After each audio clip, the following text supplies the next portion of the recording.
नमस्कार दोस्तों, स्वागत है आप सभी का हमारे इस चैनल एनसीईआरटी विद यश में। और आज हम बात करने वाले हैं द्विघात समीकरण के ऊपर। अब तक आपने मेरे पढ़ाए हुए 3 लेसन को, बीबीडी गाइड के 3 लेसन को नहीं देखा है तो जाकर देखो, लिंक डिस्क्रिप्शन में डाला गया है। और आप हमारे टेलीग्राम चैनल को भी ज्वाइन कर सकते हो, उसमें भी सारे अपडेट धीरे धीरे डाले जाते हैं। ठीक है, तो आज हम करने वाले हैं खात्मा द्विघात समीकरण का, जो बीबीडी गाइड सोल्यूशन का ही एक अभिन्न अंग है, कंसेप्ट है। और आप कंसेप्ट अगर नहीं समझोगे तो फिर आपको गाइड में बड़ा दिक्कत आएगा, तो कंसेप्ट जानना बेहद जरूरी है। ओके, क्लियर करता हूं और धीरे धीरे आराम से सब चीज सीखेंगे आज। लेकिन कंसेप्ट और रफ्तार पकड़ेंगे ही हम, क्योंकि बीबीडी गाइड में ऑब्जेक्टिव को उड़ाना ही है हमें।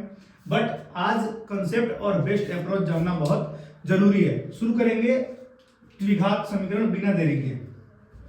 सबसे पहली चीज, द्विघात समीकरण किस चिड़िया का नाम है, ये चीज जानते हैं। सबसे पहले द्विघात समीकरण के अंदर क्या होता है कि घात जो होगा वो 2 होगा। पहली चीज ये होगा, और दूसरी चीज ये होगा कि वो फॉर्मेट जो होगा वो स्क्वायर के रूप में होगा, यानी घात 2 होगा। ठीक है, ये आपका द्विघात समीकरण है।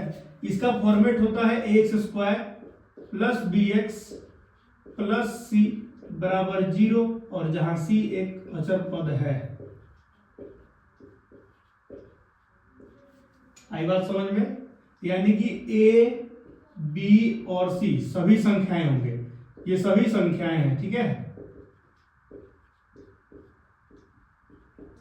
ये सभी संख्या होगा। जैसे एक फॉर्मेट लेते हैं हम, 6x square plus 8x plus 48 बराबर 0। ये एक द्विघात समीकरण है। अगर मैं आपसे पूछूं क्या ये द्विघात समीकरण है, तो आपका उत्तर आएगा कि जी सर ये द्विघात समीकरण है। यस, क्यों आएगा यह इसलिए आएगा क्योंकि इसका जो चरपद का घात है वो 2 है। एक बात समझ में? अगर यह 3 होता या 4 होता या y का पावर 5 कुछ भी होता, एक ही चरपद होने चाहिए। ये भी आप याद रखो, एक ही चरपद होने चाहिए। 2 चरपद घुस जाएगा तो दिक्कत होगा। क्लियर है? तो वो कहलाएगा वो द्विघात समीकरण नहीं है। क्यों नहीं है? क्योंकि घात में 2 नहीं है, 2 से अधिक है। अगली बात समझ में? एक और पहचानने का तरीका क्या है? तो एक और पहचानने का तरीका यह है कि कभी भी चरपद उसका रूट में नहीं होना चाहिए, बट्टा में नहीं होना चाहिए। आई बात समझ में? या इसका पावर ऋणात्मक नहीं होना चाहिए। अगर ऐसा आता है तो हम कहेंगे वह द्विघात समीकरण नहीं है। क्लियर है भाई साहब? बात आपको समझ में आ रही है? मैं क्या बताना चाह रहा हूं आपको? मैं यह बताना चाह रहा हूं कि द्विघात समीकरण वही समीकरण है जिसका पावर 2 होना चाहिए। ठीक, पहला शर्त तो ये है। दूसरा शर्त ये है कि उसका घात ना ही कभी ऋणात्मक होना चाहिए, ना ही उसका रूट होना चाहिए चरपद, ना ही वो बट्टा में होना चाहिए चरपद। अगर ऐसा दिया हुआ है 1/4 x का पावर 2, तो हम कह सकते हैं कि यह एक द्विघात समीकरण है, क्योंकि इसका चरपद का स्क्वायर 2 है। बट अगर रूट में आ जाता है, वो चरपद रूट में रहता है, पावर में रहता है, बट्टा में रहता है और पावर में माइनस रहता है, तो हम कहेंगे वो सभी द्विघात समीकरण भाई साहब नहीं है। उम्मीद है यहां तक आपको बात बिल्कुल अच्छी तरीके से पल्ले पड़ गई होगी, सब चीज बेसिक तरीके से समझ में आ गई होगी कि द्विघात समीकरण होती क्या चीज है। ठीक है, अब आते हैं नियम पर। इस पे अनेकों क्वेश्चन आपको गाइड में देखने को मिलेंगे, ऑब्जेक्टिव में, एग्जाम में देखने को मिलेंगे। मैं प्रीवियस ईयर पेपर में देखूंगा, आपको दिखाऊंगा, सब चीज आपको दिखेगी कि हूबहू ऐसी ही चीज हो रही है।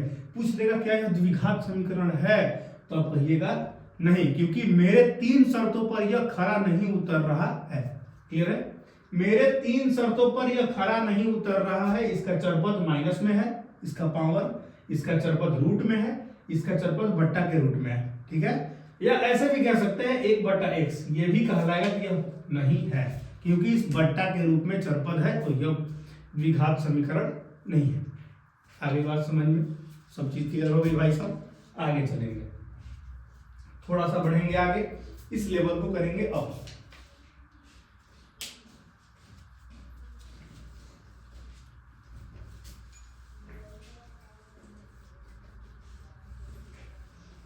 आगे बढ़ते हुए देखेंगे और अगला कंसेप्ट क्या है। क्वेश्चन एग्जामिनर बड़ा तेज है, ये भी पूछ सकता है कि जांच कीजिए क्या यह द्विघात समीकरण है या नहीं है, ऐसे प्रश्न आते हैं। ठीक है, जैसे एक प्रश्न मैं ले लेता हूं आपके सामने, x + 1 का होल स्क्वायर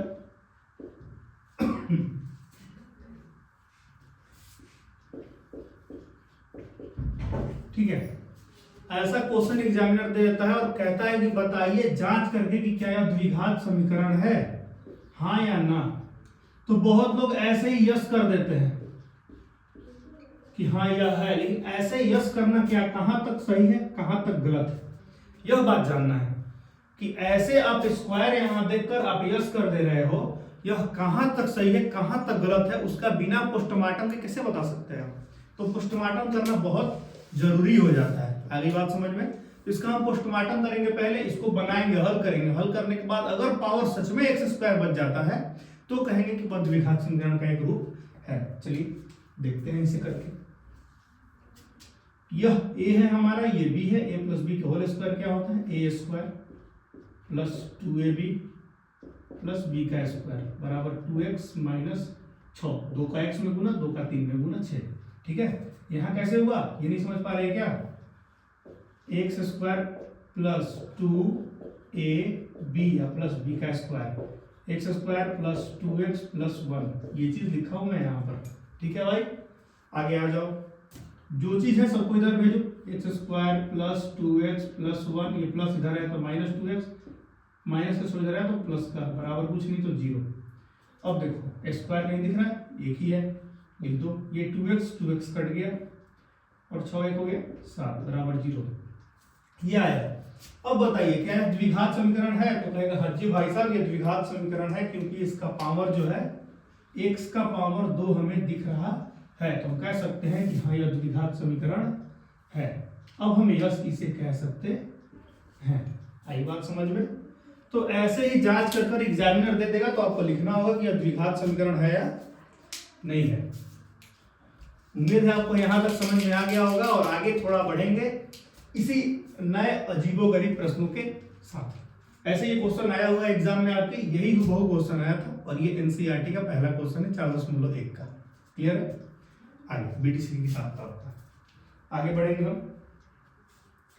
उम्मीद है आपको यह चीज तो बिल्कुल अच्छी तरीके से समझ में आ गई कि द्विघात समीकरण जो है वो क्या चीज है ना, उसका फॉर्मेट क्या है। उसका फॉर्मेट है ax² + bx + c बराबर 0, जहां a b c कोई संख्या है चिन्ह के साथ, माइनस है तो माइनस, प्लस है तो प्लस, लेकिन घात तो 2 होने चाहिए भाई साहब, बिना इसके कोई चारा नहीं है। थोड़ा बढ़ते हैं आगे।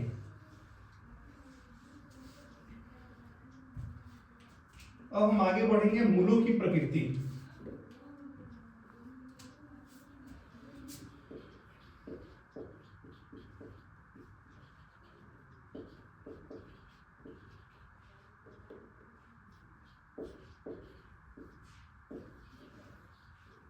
मूलों की प्रकृति, आखिर मूलों की प्रकृति होती क्या चीज है, ये मूल क्या चीज है, नए शब्द जुड़े हमारे पास। मूल क्या चीज होते हैं, आइए। मूल का मतलब वो चीज होता है जो पूरे समीकरण को 0 कर दे, पूरे समीकरण को 0 कर दे, उसे कहते हैं मूल।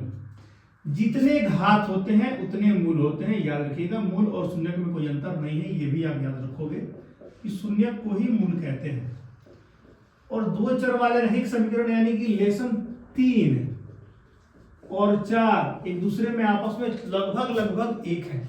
लगभग का मतलब अप्रोक्सीमेट मान सकते हैं हम कि लगभग ये दोनों चैप्टर एक हो सकते हैं, थोड़ा सा भिन्न होते हैं, थोड़ा सा एक भी होते हैं, तो ये भी याद रखोगे। शून्यक ही मूल है। आई बात समझ में। मूलों की प्रकृति कैसे पता करेंगे, प्रकृति कहने का मतलब या तो वो प्लस होगा या वो माइनस होगा, नहीं तो वो 0 होगा। तीन ही तो प्रकृति निकल सकती है मैथ के अंदर, या तो वो माइनस है, नहीं तो प्लस है, नहीं तो 0 है। उम्मीद है आपको सब चीज समझ में आ रही है। आराम से बढ़ेंगे भाई साहब थोड़ा आगे। तो मूलों की प्रकृति या तो धनात्मक हो सकती है या शून्य हो सकती है या वो ऋणात्मक हो सकती है, बस इसके अलावा क्या ही होगा, मात्र 3 ही होंगे, ऋणात्मक, शून्य या धनात्मक। क्लियर है क्या यहाँ तक, कोई दिक्कत किसी को? अब देखो, घात में जितने होंगे उतने ही तो शून्यक बनेंगे ना भाई। घात में जितने होंगे शून्यक की संख्या उतनी ही होगी, ये भी बात आप याद रखोगे।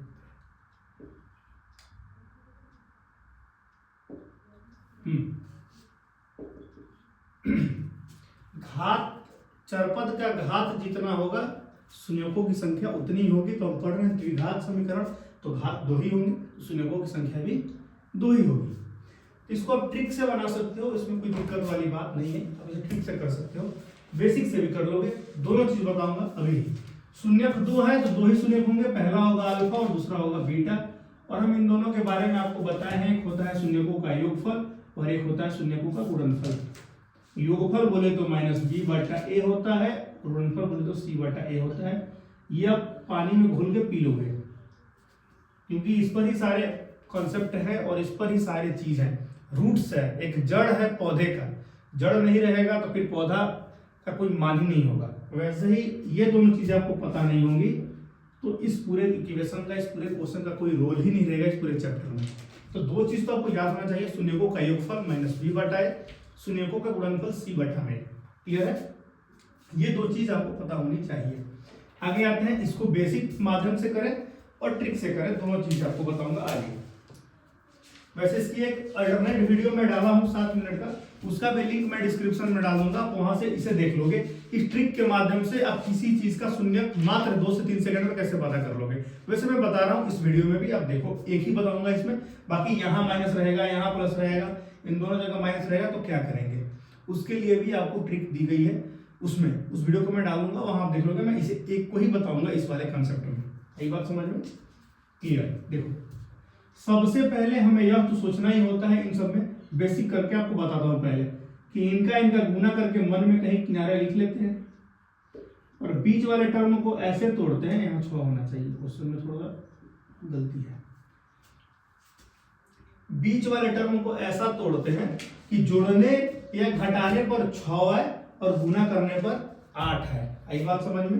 तो हमने इसे तोड़ा, x² + 4x + 2x + 8 = 0। अब कॉमन का खेल शुरू होता है। ये कॉमन क्या है? दोनों में कॉमन है, देखो क्या है कॉमन, इसमें भी x है, इसमें भी x है, कॉमन x है। तो x + 4 बच गया, इधर +2 कॉमन है तो x + 4 बच गया बराबर 0। यानी x + 4 एक तरफ और x + 2 एक तरफ बराबर 0। अब इसे निकालने क्या करेंगे? x + 4 = 0 एक तरफ करेंगे और x + 2 = 0 एक तरफ करेंगे। x = -4, x = -2। इसके 2 शून्यक होंगे, पहला होगा आपका -4 और दूसरा होगा आपका -2। यही ना होगा ये चीज। ये तो बन गई आपकी बेसिक मेथड, जिसमें आपने 2 से 3 मिनट गंवा दिया। लेकिन हमें इतना नहीं करना है भाई, क्योंकि एक ही नंबर मिलना है और समय भी काफी कम मिलने हैं। तो समय काफी कम मिलने हैं, तो देखो इसको कैसे करेंगे, ध्यान देंगे। मैं आपको ट्रिक बता रहा हूं इसका, ठीक है? इसका ट्रिक कंसेप्ट याद रखो क्या होता है। इसका ट्रिक ये होता है कि अगर 2 जगह प्लस है तो पहले से ही 2 जगह माइनस दे दीजिए आप, ठीक है? 2 जगह प्लस है तो 2 जगह माइनस दे दीजिए। यहां और यहां की बात कर रहा हूं, यहां की नहीं, यहां और यहां की बात कर रहा हूं मैं, इसकी बात कर रहा हूं क्वेश्चन की।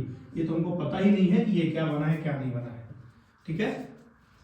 2 जगह प्लस है तो 2 जगह माइनस, चलो दे दिया। अब बीच वाले को ऐसा तोड़िए कि गुना करने पर का हो 8 आ जाए, जोड़ने घटाने पर 6 आ जाए। तो 4 और 2 लिख दीजिए, 4 और 2। और जो यहाँ फालतू बचा हुआ है उससे भाग दे दीजिए। तो कितना गुना में बचा हुआ? 1 से भाग दे दीजिए। यानी कि 2 शून्यक होंगे, -4 और -2। आई बात समझ में? यहाँ भाग देना जरूरी है, याद रखेंगे, भाग देना बहुत जरूरी है। अगर 2 वहां आ जाता है तो दिक्कत हो जाएगा, यहाँ अगर 2 आ जाएगा तो दिक्कत हो जाएगा आपका। तो याद रखोगे, भाग देना बहुत जरूरी है। खत्म, बस कुछ नहीं करना है। क्या करना है एक बार और समझ लीजिए। अगर दोनों जगह प्लस है तो दोनों जगह माइनस कर दीजिए। बाकी का यहाँ प्लस यहाँ माइनस है तो उसका कंसेप्ट ये मत समझिएगा कि यहाँ माइनस है तो प्लस कर देंगे, यहाँ प्लस है तो माइनस कर देंगे। नहीं, उसके लिए वीडियो बनाई गई है, वहां आप देखो, क्योंकि चेंजिंग वैसे नहीं होती है। सबका एक बेहतर अप्रोच होता है, दिमाग लगाकर बनाया जाता है। ऐसे नहीं है कि यहाँ मान के चलो माइनस क्वेश्चन में दे दिया है और यहाँ प्लस दे दिया है तो हम अपने से क्या करेंगे कि नया ट्रिक खोज देंगे, माइनस का प्लस कर देंगे, प्लस का माइनस उल्टी हो जाएगा, है ना? आप दिमाग लगाओगे, ऐसे नहीं बनता है, ठीक है? तो पहले आप देखो जाकर उसके नियम को, कंसेप्ट को। मैं डिस्क्रिप्शन में डालूंगा, 7 मिनट की वीडियो है, 7 मिनट में आपका दूध पानी नहीं घटने वाला है। गलती हो जाएगी 2 नंबर कट जाएगी, 1 नंबर कट जाएगी खामखा। ठीक है, आगे देखो एक क्वेश्चन मैं आपको दिखाता हूं जिसमें आपका एक्स स्क्वायर की जगह पे कुछ और रहे अगर संख्या में, तो कैसे बनाएंगे।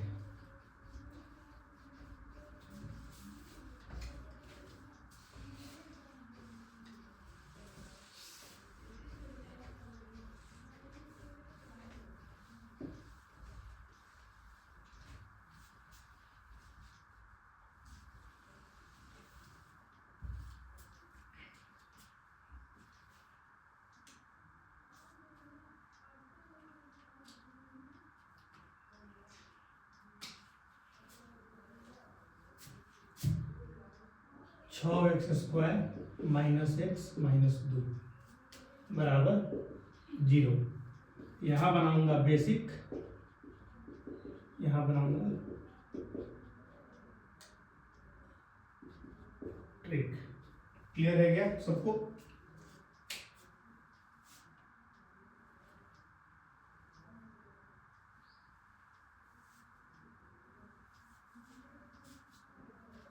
चलो देखो, सबसे पहले मैंने क्या बताया है, इसका और इसका गुना करते हैं। तो मन में हमने कहीं लिख लिया 12 एक्स स्क्वायर गुना करने पर आया।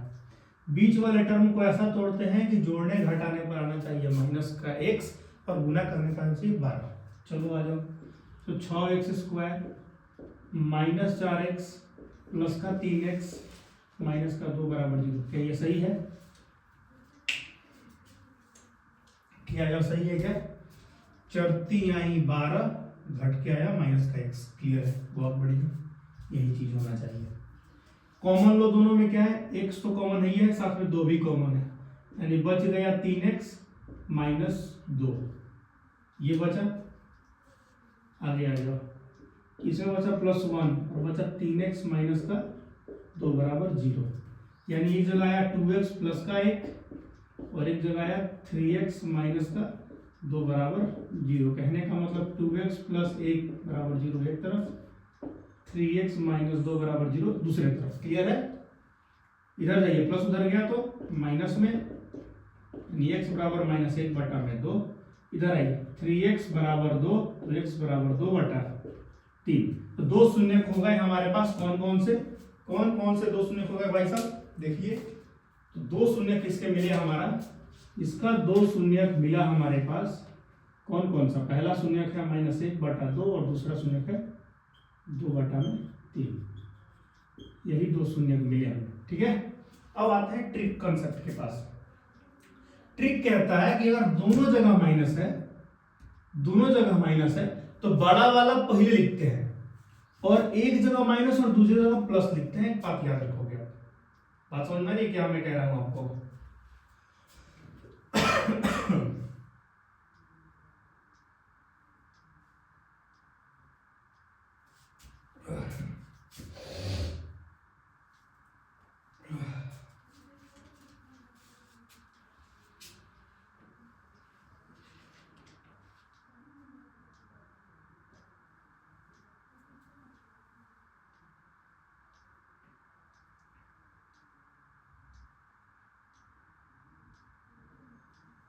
चलिए देखिए, अगर दोनों जगह पे माइनस आ जाती है तो एक जगह क्या करते हैं, बड़ा वाला जगह पे क्या करते हैं, प्लस करते हैं और छोटे वाले जगह पे माइनस करते हैं। ठीक है, पहले लिखेंगे प्लस फिर माइनस। इसका ट्रिक होता है ना, दोनों जगह माइनस है तो पहले प्लस उसके बाद माइनस। अब करेंगे क्या, इसको तोड़ेंगे। तोड़ने पर क्या आया था, 4 और 3 आया था। ठीक है, तो पहले बड़ा वाला लिखेंगे फिर छोटा वाला लिखेंगे। लिख दिया 4 और 3। समझ में आ रही है? समझो फिर से मैं क्या कह रहा हूं।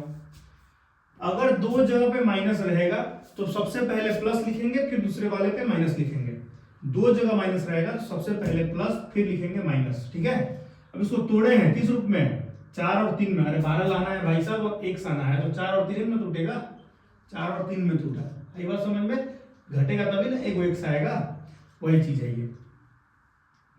तो अब इसके बाद क्या करेंगे, अब मैंने बताया है कि तोड़ के लिख दिया 4 और 3। अब 4 और 3 जहां लिख दिया, उसके बाद अब भागा देना है इससे, दोनों में। तो भागा दे दिया, इसमें भी 6 का भाग दे दिया, इसमें भी 6 का भाग दे दिया। आई बस समझ में ये चीज। अब कटा दो, इसे कट रहा है तो 2 दूनी का 4, 2 3 6, 3 दूनी का 6, यानी 2/3 और -1/2। ये आ गया आपके 2 मूल। यहाँ भी देखिए आ रहे हैं वही चीज, और यहाँ भी आ रहे हैं वही चीज। तो इतना लंबा से आपको बचना है। आई बात समझ में?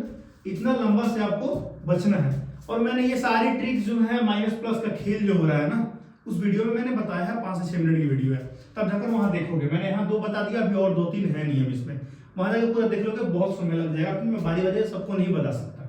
ये चीजें होती हैं। इन इतनी बड़ी चीज को करने से आपको अच्छा है कि अब ये सोचो, कह देगा कि इसके मूलों की संख्या बताइए क्या है, तो आप आराम से बता दोगे 2/3 और -1/2 ऐसे। प्लस माइनस का गेम समझोगे। कब समझोगे? जब ज्यादा से ज्यादा क्वेश्चन को हल करोगे। गाइड में बहुत ज्यादा क्वेश्चन करोगे, 10-15 इस टाइप के क्वेश्चन आएंगे, तो आप हल कर लोगे तो आपको उम्मीद है समझ आ जाएगा। अब आते हैं मूलों की प्रकृति पे। समझ में आ रहा है ना भाई? कमेंट करके बताओगे समझ में आ रहा है कि नहीं आ रहा है। चलो आगे देखो, नॉन स्टॉप पढ़ा रहा है, बीच में कोई बकैती नहीं कर रहा, कोई बात नहीं कर रहा, क्योंकि मुझे बात करने का मतलब ये नहीं है कि मतलब मैं बात नहीं करना जानता हूं, मैं बात बहुत जानता हूं, लेकिन मुझे कम समय में बहुत ज्यादा इलॉजिकल चीजें और लॉजिकल चीजें सब चीज घुसेड़ना है इसमें, है ना? सब चीजों को डालना है, इतना चीज डाल देना है इसमें कि आप एग्जाम में जाओ तो कहो कि हाँ वाह क्या बात है, जो मैंने पढ़ा है कंटेंट में वो सब चीज बेहतर हो रही है मेरे लिए। ये चीजें हैं, क्लियर है? इसलिए मैं यहाँ बातें नहीं कर रहा हूँ, नहीं तो बहुत सारी कहानियां हैं, बहुत सारे गम हैं जो मैं शेयर कर सकता हूँ, और आपको मजा भी आएगा, क्योंकि फालतू चीजों में बहुत मजे आते हैं।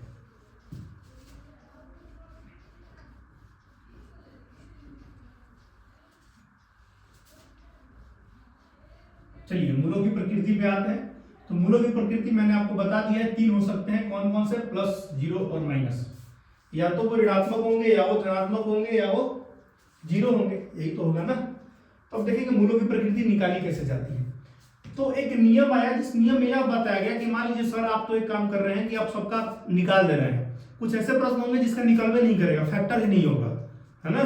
कुछ ऐसे होंगे जिसका फैक्टर नहीं होगा, तो उसके लिए एक नियम बनाया गया। क्या नियम था? कि वो कह रहा था कि ऐसे क्वेश्चन के सबसे पहले डी निकाला जाता है। मूलों की प्रकृति क्या होती है? b² - 4ac, ये चीज होती है। कैसे? तो ये देखो,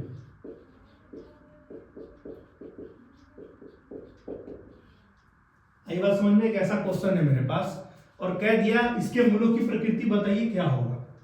इसके मूलों की प्रकृति बताइए क्या होगा। वास्तविक या अवास्तविक, 2 प्रकार की होती है, वास्तविक या अवास्तविक, याद रखेंगे। देखिए यहां पर मैं थोड़ा सा बता देता हूं।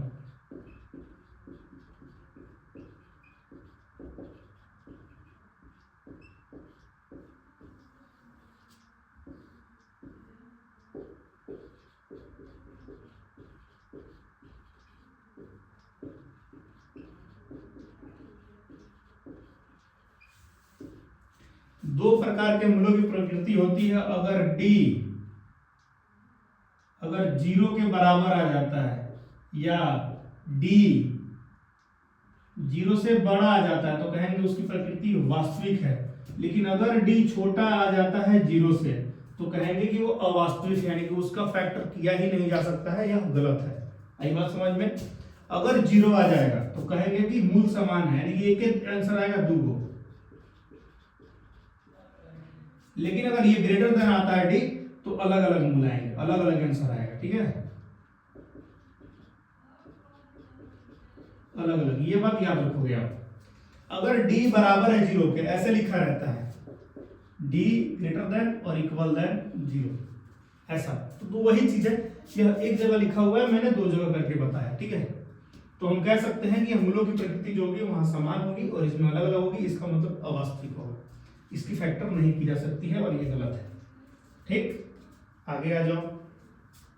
देखो मूलों की प्रकृति समझ आएगी ना, स्क्रीनशॉट ले लो एक बार, करने में आसानी होगी आपको, नोट्स बना लोगे इसका।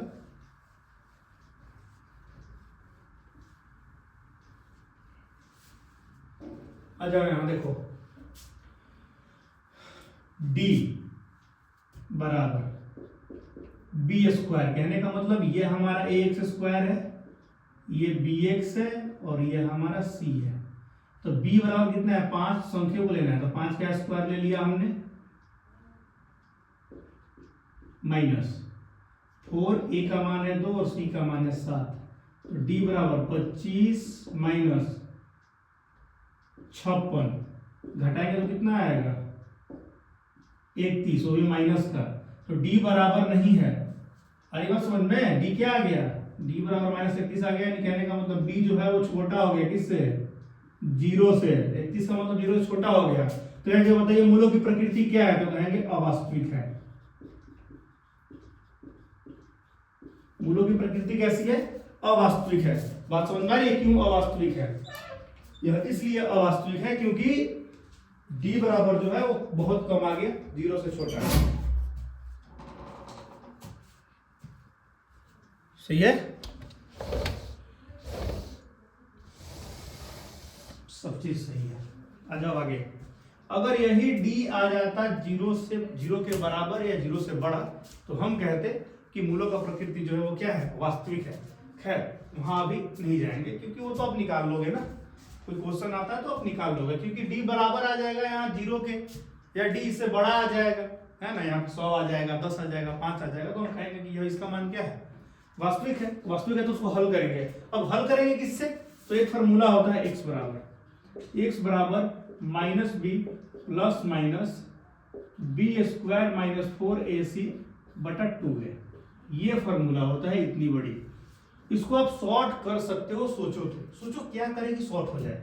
इसको करने के लिए क्या ही करना है, x बराबर minus B plus minus root D बटा 2a, ये चीज करना होगा। अब ये कैसे करना होगा ये चीज मैं बता रहा हूं आपको अभी।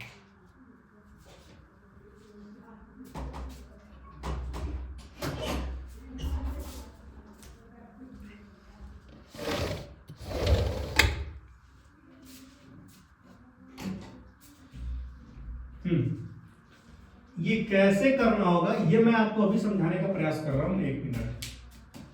यहां आप देखोगे कि मैंने बताया है कि d बराबर एक फॉर्मूला होता है बी स्क्वायर माइनस 4ac। क्या ऐसा बताया मैंने, एक फॉर्मूला मैंने बताया है B square minus 4ac d बराबर। तो आप कह सकते हो कि इस पूरे बी स्क्वायर माइनस 4ac की जगह पे क्या करेंगे हम, इस पूरे के जगह पे क्या करेंगे, इसे क्रॉप कर देंगे और यहाँ पर रूट डी लिख देंगे, क्योंकि यह रूट का ही तो मान है ना भाई साहब, ये रूट का ही मान है, ये रूट में होता है सब, ये बात भी याद रखोगे, ये रूट में होता है पूरा, ये रूट होता है, इसलिए यहाँ रूट डी होगा।